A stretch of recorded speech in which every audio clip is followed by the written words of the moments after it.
Best used car deals guaranteed. Visit arnoldclark.com.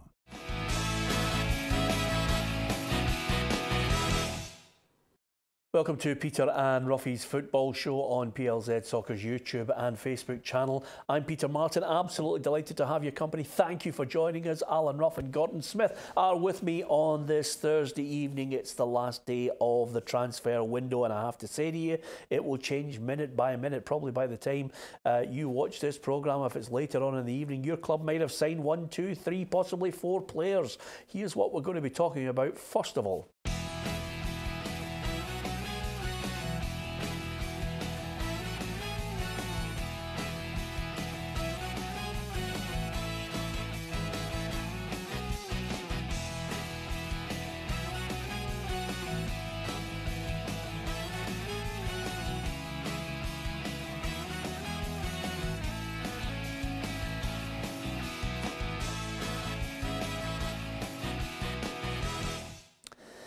Yeah, we're talking about players coming in and out. I think the last thing that any manager wants is to lose one of their key players, Ruffy. That would be a blow. I mean, I'm just looking there at the likes of Aberdeen with Scott McKenna.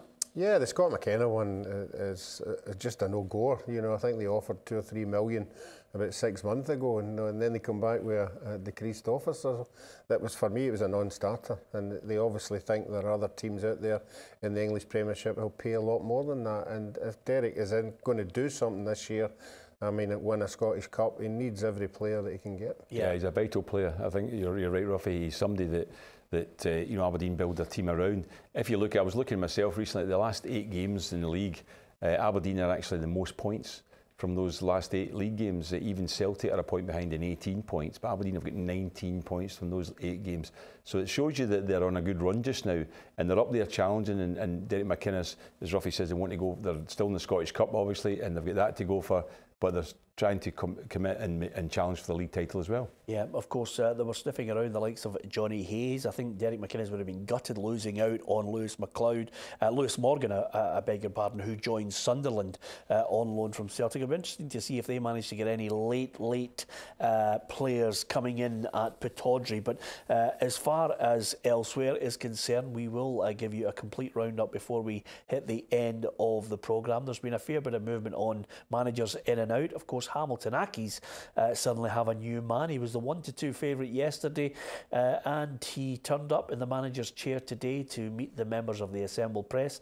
I'm talking, of course, about Brian Rice, who now has a job of keeping Accies in the league, and he's confident he can do it. No, I don't think it. I know it. No, I'm very confident. You know, like I say, all the work we've done in the training field, that's where I do my work, on the training field. You know, I love coaching. I've always been a coach now for 27, 28 years. If I can get it right on the training field, then I'm sure we'll be okay on a Saturday.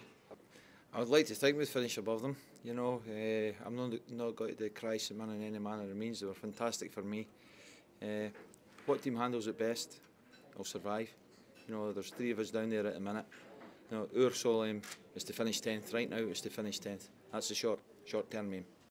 Okay, he seems confident enough. It certainly came out of left field, his appointment, but he's got a job to do. Can he do it? He'll believe he can. You know, I think the 3 teams that are down there aren't any better than each other. I think it'll be on the day if you can get any more out of these players. You know, that and the games against each other will determine where they all end up. He's a very confident boy. He was at Hibs when I was there. He was only a young lad at the time. We all know how good a footballer he is. Going down to Notts Forest, they obviously thought a lot of him. And he's been a number 2 everywhere. You know, every manager that's needed a number 2 has taken him. So he's got something.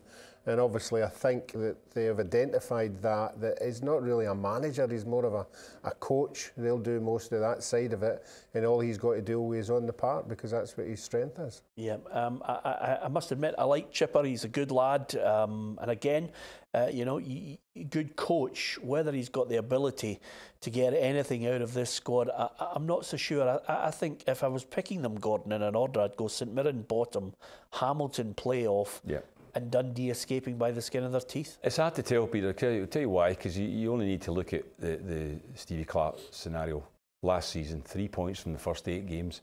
In the last 8 games, Hamilton Accies have taken 1 point.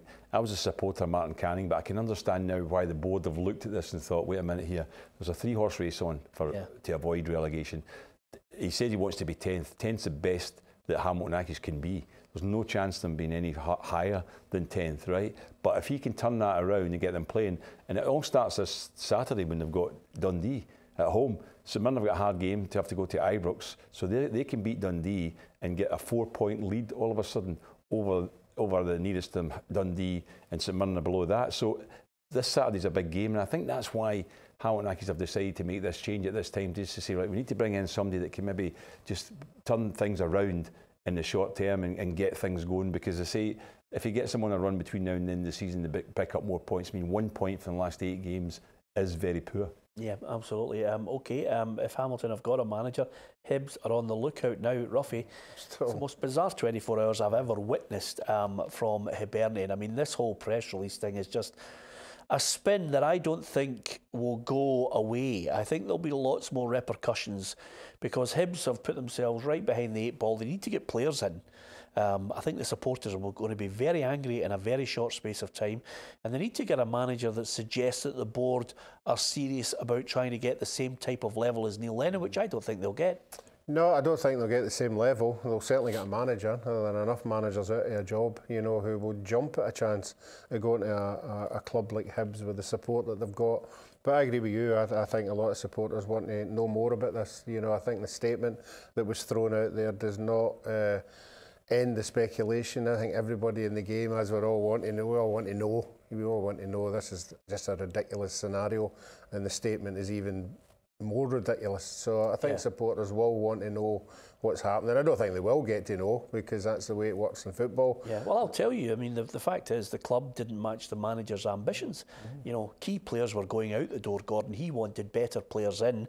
He wanted to take them up another level from the 2 years that he had previously. It's as simple as that. You can, you know, in some way try and paint a positive picture on this, because there clearly was a fallout between manager and chief executive. But the crux of the matter is, you know, some really good players were sold from underneath him, and he wasn't happy about it. He wanted to go long before a fight started. Well, I think McGinn was the one that was sold. McGeoch, I think, was in the contract. Yeah. So he was free to leave. Scott Allen went back to Celtic, obviously, so he did lose a midfield that was very... I thought there was a lot of quality in there, a lot of class, and it got things going. He had, I thought, things going at first of this season too. At the start of the season, Hibs were up second top at one point, and they've slipped away from there. They're on a bad run. But you're right what you're saying about having to get somebody else in that the fans are convinced about. Because I think Neil Lennon also, if you look at it, I think Hibs were the highest ever season ticket sales for a long, long time. Highest position in the league. They were in Europe last season. This season they were playing in Europe. They got into because of the league place last season. So from that point of view, I think that they're going to be under pressure to get the next manager to work, because there's a lot of question marks over the statement they made. The Hibs have made. They said, why all of a sudden this statement saying he did nothing wrong? Wait a minute, then why did you suspend him? That's going to be the big question. You know, if he didn't do anything wrong, why did this all kick off? And I think we still haven't had any real clarity for that. You won't get that, Gordon. The confidentiality clauses and everybody getting paid up is a stonewall certainty that, you know, Neil Lennon will have to stay quiet about it, or he'll have to dance around some hot coals if anybody asks him. Yeah, well, I don't think Neil will be saying anything, but I mean, the club are going to be questioned on it, aren't they? If that is the scenario, it's been a very, very brave move for Neil to leave a job that is a really good job. You know, where does he go from here? You know, that he had really took Hibs to a new dimension, you know, and if we're to go by that statement that he hasn't really done anything wrong, you would have thought, you would have said to yourself, okay, I'll let this one go. You know, I'll fight on. We're a good club. I'm getting good support for the fans. So for me, again, it's a...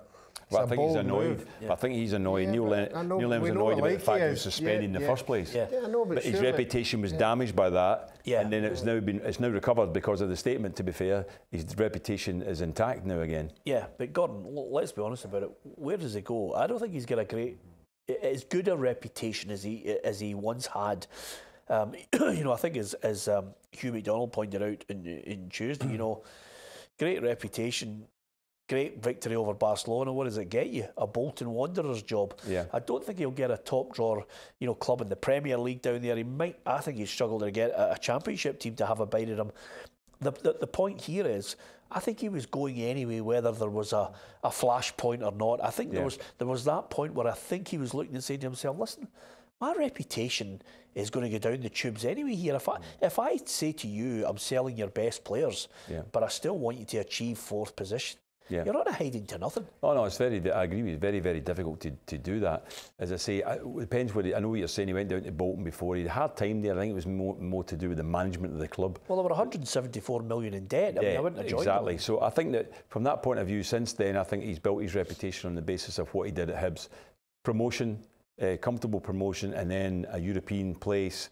Then he lost his players. So there's a story out there that I think can be put to clubs, and if 1 or 2 clubs in England might think, well, this guy's been at a top level, he's managed at a high level, I think he's still kind of an opportunity, and I think it'll probably be England he'll go to rather than have a job in Scotland. Yeah, I mean, don't get me wrong, there are 2 or 3 clubs sniffing about him, Ruffy, already, but I just think it's a sorry situation where I feel Neil will come out of it unscathed, but I think there are a lot of questions about Hibs, their ambition, and I think there'll be a lot of angry fans wanting to know, never mind the Neil Lennon fiasco, what are you going to do to get this club back up there, challenging Hearts, which, you know, is a barometer in Edinburgh, and then after that, try and replicate what we've witnessed over the last couple of seasons. Yeah, I think it's a stonewall certainty. They will have to do so. I would expect them to do something tonight before the deadline's over. I think they'll try and push that Scott Allen thing through. It keeps some of the supporters on board, because when the game comes up, as I say, these questions haven't been answered. You know, you can't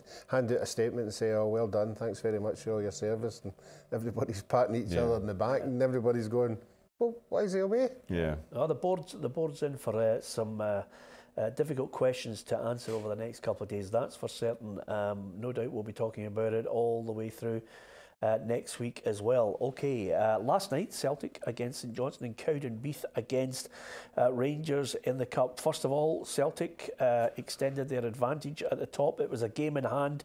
They're 6 points clear now after that 2-0 win over St Johnstone, and manager Brendan Rodgers, happy man as you would expect. Yeah, it's still very early. There's still a lot more games to go. You know, we're just entering into beginning of February soon, so still a long way. But I think we've looked at that free game for the last 2 months, and everyone's looked at it and thought, well, are they going to win it because they're playing against a good side?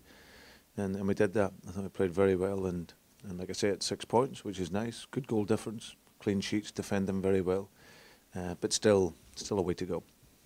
Wasn't too much ambition from St Johnstone on the night, Ruffy. Good goal from Ryan Christie, and of course McGregor, as ever, has just been top man. So in the end, 6 points the advantage. Yeah, I think Tommy Wright obviously would still be hurting for the last hammering they got at Parkhead, and appreciated how that happened, and I think he maybe tried to rectify it by keeping the scoreline down. But Celtic have done nothing wrong since the Rangers game. You know, they're not losing goals.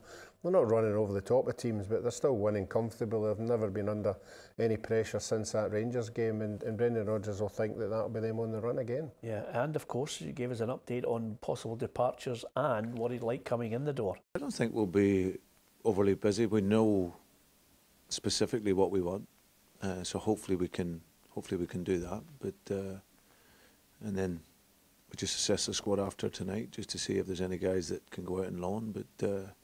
But we'll not be overly busy. But I think we can. What we would hope that we could maybe get at least another one in. Well, Filip Benkovic is fighting to save his season. It could be March, late March, before he has a sniff of coming back into the first team.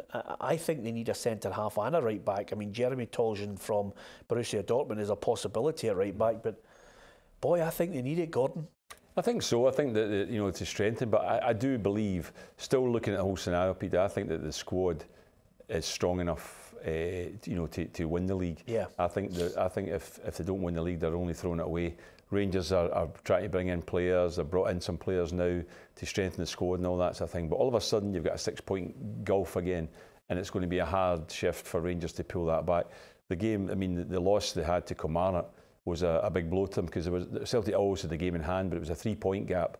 Now it's 6 again, and you know, when it comes around again, we get to the stage of maybe the next Old Firm game, Rangers might be under a bit of pressure again to have to go and win that. Yeah, well, Brendan Rodgers mentioned the fact that he didn't believe that the Old Firm game coming up at the end of March, would be the deciding factor in the title. Now, whether that's because Celtic are by out of sight, who knows? We asked the question today in our poll on PLZ Soccer Twitter: is that 6-point gap enough to push Celtic onto 8 in a row? And the general feeling of everyone who cast a vote, 72% reckon 6 points will be enough, and they'll be top at the end of the season. You can give us your view, and we continue with that poll at PLZ Soccer on Twitter. Well, this is one of 3 Celtic St Johnstone encounters. One of them's in the Cup. That's Tommy right now calling just to say who he's going to sign, or it could be that Gordon's forgot to put his phone on silent. One of the two. We can answer that in tomorrow's competition. I always do. Over and above that, though, Tommy Wright not too happy with their first encounter at Celtic Park in the league last night.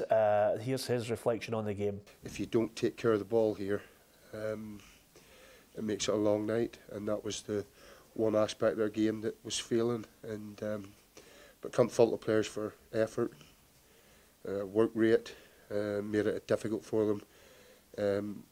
But ultimately, we've lost our shape a wee bit disjointed, and McGregor gets too much space in the first goal.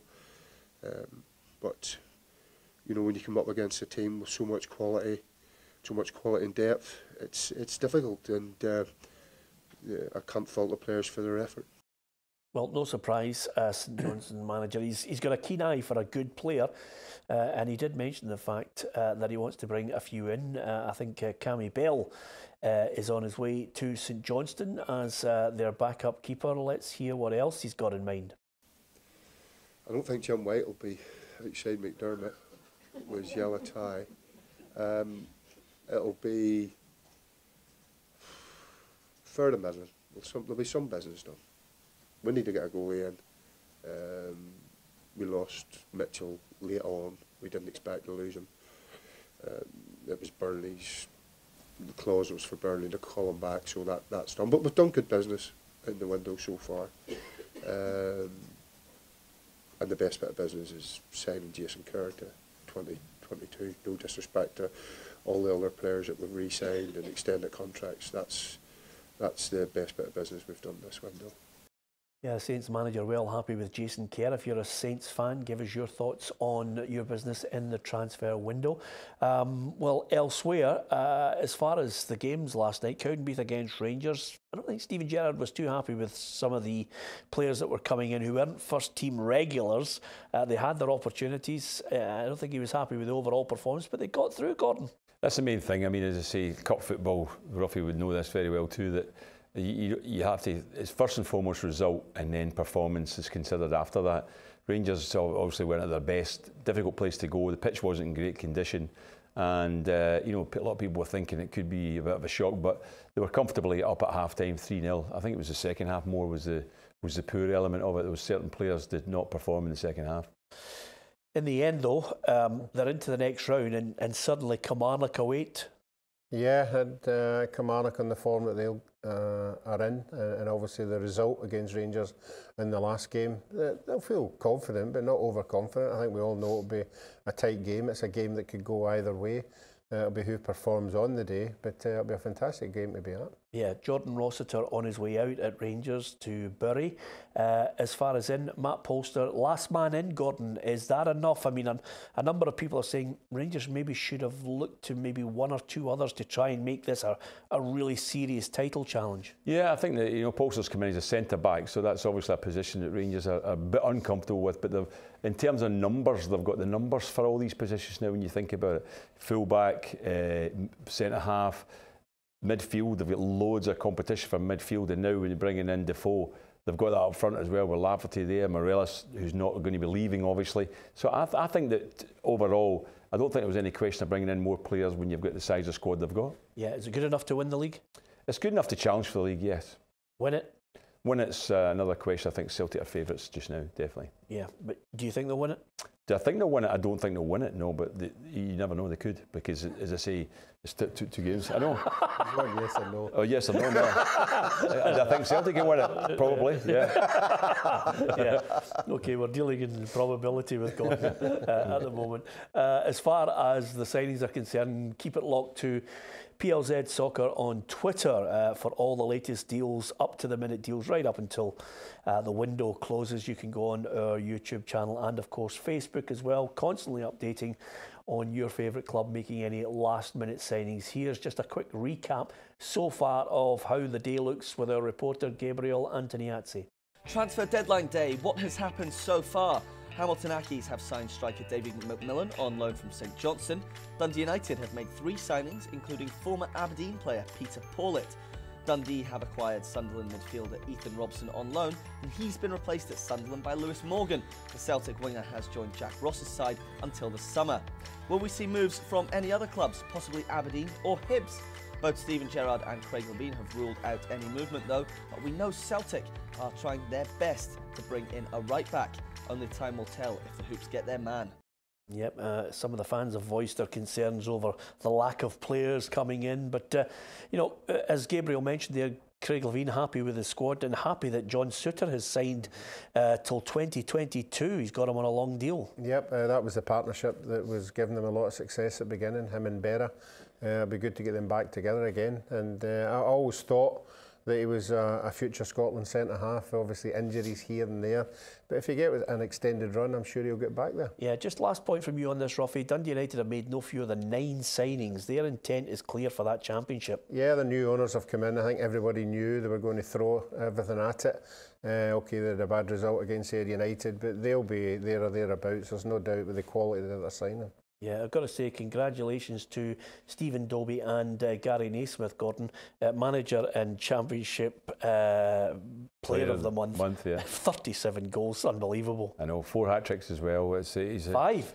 5 is it now? Yeah. Tremendous record this season. Yeah, he's definitely deserves that trophy, no doubt. Yeah, absolutely. I think we might see him at the PFA as well, Gordon. Maybe, yeah. To be perfectly honest with you. Thanks to Gordon Smith and Alan Ruff. Tomorrow we've got a special programme as a tribute to Hugh McIlvanney. I was in conversation with him just over a year ago, and it was a trip down memory lane with Pelé, Maradona, Brian Clough, Sir Matt Busby, Jock Stein, you name it. The great man was talking about it, and let's not forget his reminiscing of the greatest boxer of all time, Muhammad Ali. It's not one to be missed on Facebook and YouTube. Muhammad Ali is just one part of that conversation and more than a few legends in football. Hugh McIlvanney in conversation with me, 6 o'clock, Facebook and YouTube. Don't forget, subscribe to our YouTube channel, and we will see you again on Monday. Thanks for watching.